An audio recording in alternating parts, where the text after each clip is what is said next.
哦，这个就是菠萝蜜了。哦，这很明显的，很容易看得到，很容易照相照得到。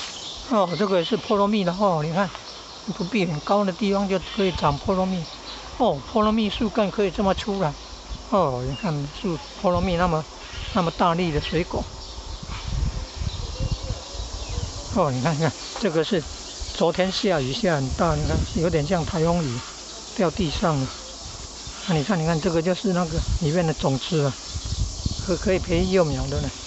那个煮一煮，说吃起来像菱角啦、菱角的菱角。哦，你看，哦，这菠萝蜜长那么多粒了。